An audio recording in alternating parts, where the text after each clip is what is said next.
What's going on, guys? It's Shane, also known as the Pittsburgh PA, and welcome to another video.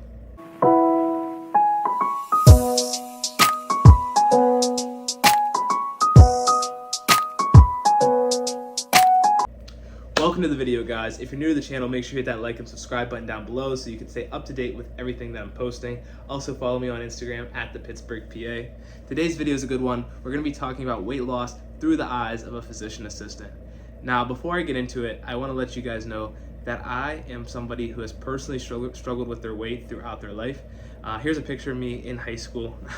I was about 260 pounds. Today, I am 160 pounds. And I just wanted to kind of preface that because I'm not reading you information straight from a book. I am trying to mash together my own life experiences with the knowledge that I've gained in school to kind of give you guys my opinion on the entire topic of how we can lose weight.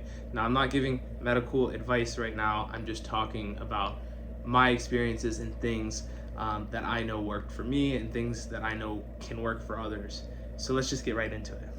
The first thing we need to do is understand, how do we actually scientifically lose weight? And that is an easy question, my friends. It is calories in versus calories out. Calories in versus calories out is the ultimate end-all be-all to the discussion. That's it. A lot of these fad diets like keto diets and intermittent fasting, these are great to help get you there, but that's exactly what they're designed to do. They are designed to help get you into a calorie deficit. When you are doing intermittent fasting, you're waiting throughout the day to start eating later. That way you have less time where you're hungry in the day and you don't consume as many calories. So, how do we understand a calorie? A calorie is a unit of measurement. Calories are the energy that we burn or the energy that we consume. And the ultimate goal, again, is to be in a calorie deficit. We get our calories through food and we burn our calories through activity. And we are burning calories constantly. There's a certain level of maintenance calories that we have, everybody has. You do it while you sleep, you do it while you walk around, while you breathe, you burn calories constantly. Now, if you're active and you're moving around, you'll burn more. And that's how we can get ourselves in a calorie deficit combined with diet. So the more you move, the more calories you burn, the more room you have to consume calories and still be in a calorie deficit. Now, with that being said, understanding portions is a huge part of that.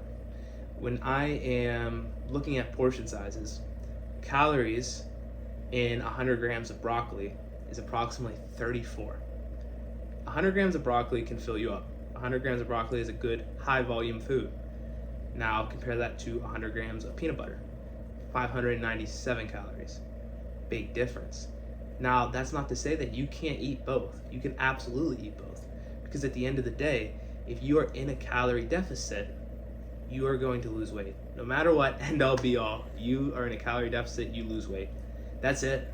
That's all it is. Nothing more, nothing less. So, how do we do that? Well, there's a couple options. And I'm also a big proponent of mental health. So before we get into this, let me kind of preface this by saying, do not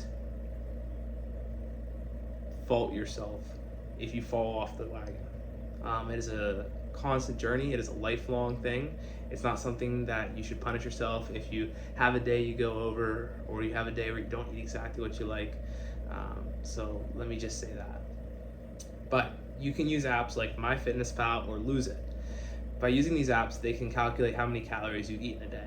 So you type in the food that you're eating and it'll give you the amount. Reading a nutrition label is a very important part of this.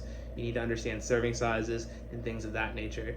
And I will probably go into making another video about reading nutrition labels, but for the time being, just understand that if you are weighing out your food, you have to put 100 grams of broccoli into a bowl and then you put it into the app and it'll calculate the calories for you. Do that for your breakfast, lunch, and dinner, and then just make sure that you're keeping tabs on how much calories you're consuming. A general recommendation is less than 2,000 calories per day, but everybody is different, very different, depending on your height, weight, and just your body makeup. So take that as is. The other thing I want to talk about today is the role that medications have recently played in weight loss, in particularly Wegovy, also Ozempic. These things are traditionally diabetes medications, but the Wegovy medication does have an indication for weight loss. So these medications work by way of slowing down gastric emptying, and they also stimulate insulin secretion. Slowing down gastric emptying is the biggest part of the weight loss component because it makes you feel full and it makes you eat less. Again, we're back to the same concept of calories in versus calories out. One of the side effects of these medications is gastroparesis, which just means that your stomach is not emptying out the food. You can get backed up, bloated, constipated, because you're not moving things through with a normal GI transit. So, what does this mean for us? These medications do their job. They do help you lose weight, but once you get off of these medications, a lot of people go right back to square one because, again, we're altering how our body moves, how our body functions. And whenever we're doing that with the medication, whenever we pull that medication away, a lot of times our body goes back to our natural state. If you don't have good habits in place when you're on the medication, the bad habits that you're still employing end up catching right back up to you. And a lot of times people will end up actually gaining more weight because they're still not eating the right foods, and then mixed with the rebound effect, they end up gaining the weight right back. So as far as these medications, I would say do your own research, tread lightly, make sure you understand the plan if you're going to use them or you're going to try to look into them. I would highly recommend also understanding that it's going to take some lifestyle modifications on your own part to kind of help you keep up with the habits that you build while you're on them. If you like the video, guys, make sure you hit that like and subscribe button down below. I make videos for every Sunday and I love posting, talking to you guys. Again, reach out to me on Instagram if you have any questions or anything that you'd like to discuss. I love medicine. I love meeting people. So please, please, please, please, please don't be afraid to say hi. Until next week, guys, this has been Shane, or the Pittsburgh PA, signing off.